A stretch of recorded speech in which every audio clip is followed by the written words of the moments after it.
नमस्कार फ्रेंड्स, मनरेगा योजनार गोटे नुआ भिडियो आपण मानक समस्त को बहुत बहुत स्वागत। फ्रेंड्स, आपण मानकर अनेक व्यूअर्स कमेंट आसी जे आमर मेट टंका बा मेट पैसा आम पाइनु बा मेट दरमा पाइनु किभଳି पाइबा किपरि पाइबा केबे पाइबा एही भଳି विभिन्न प्रकार कमेंट आसी। तो आजिर भिडियो रे मु आपण मानक डिटेल्स जणाई देबी किपरि मेट मानक टंका मिले बा दरमा मिले एवं कोन कले आपण पाइ परिबे डिटेल्स मु आपण मानक जणाई देबी।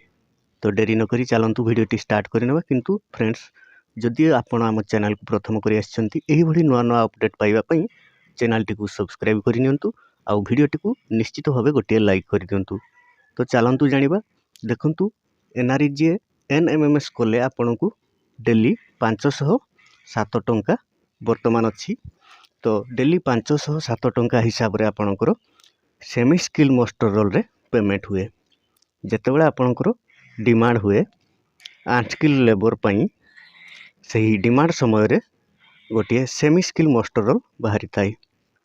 सेमी स्किल मास्टर रोल रे फिलअप करी रेकर्ड रे देले आपणकर डीईओ किंबा जीआरएस डाटा एंट्री ऑपरेटर किंबा जीआरएस जे भी आपणकर डाटा एंट्री करूछंती से एंट्री करिवे एवं एफटीओ कले आपणकर दैनिक 507 टंका हिसाब रे आपणकर धरा जाऊ 6 दिन रो अनस्किल डिमांड होइतिला 6 दिन रो बिल होइछि। तो आपण को मध्य 6 दिन हिसाब रे टंका मिलिबो।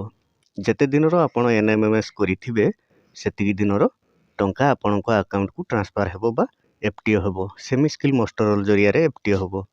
तो आपण जानिबे किपरि जेतेबेले धरा जाऊ आपणकर जे कोनोसी कार्य रो गोटिए बिल हैला 2 सप्ताह बा 12 दिन रो गोटिए बिल हैला जेई जेतेबेले बिल करंती सही बिल रे सेमी स्किल बा मेट मानक पई मध्य रखि थांती। आपण जो कार्यटी रे एनएमएमएस करिसंती सही कार्यर कैश रेकॉर्ड रे आपण देखिबे जेई जो बिल करिथिबे सही बिल रे स्पष्ट भाव रे उल्लेख रही थाए रेम्यूनरेशन ऑफ मेट डेली एतिकी टंका एवं 12 दिन किंबा 6 दिन पई एतिकी टंका ड्रिंकिंग वाटर पई एतिकी साइन बोर्ड पई एतिकी डिटेल्स बिल रे मेंशन होई कि थाए। आपण बिल पेपर टी को चेक करि नेबे सेतिकी दिन रो आपण प्राप्य पाइबे। जदि आपणकर बिल होईची पाउ नाहंती तेबे डीईओ डाटा एंट्री ऑपरेटर आपणकर पंचायत रे जो अछंती तांको सहित जोगाजोग करिवे। आपणकर सेमी स्किल मास्टर रोल रे एंट्री करबा को कहिबे एवं एफटीओ करबा को कहिबे। एफटीओ हेले आपणकर टंका धरा जाऊ 12 दिन रो बिल होईची बिल रे मेंशन होईची सही 12 दिन रो एंट्री होई एफटीओ करिवे डीईओ एवं आपणकर अकाउंट को क्रेडिट होई जिवो।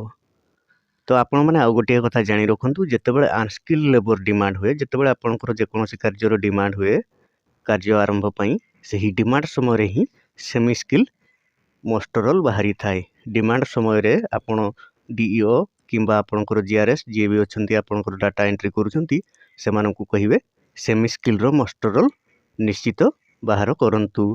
अनस्किल लेबर सहित सेमी स्किल रो भी मास्टर रोल बाहरी थिले आपणकर परवर्ती समय रे बिल परे ताहा एंट्री होई एफटीओ होई आपनकु टंका मिली जिवो।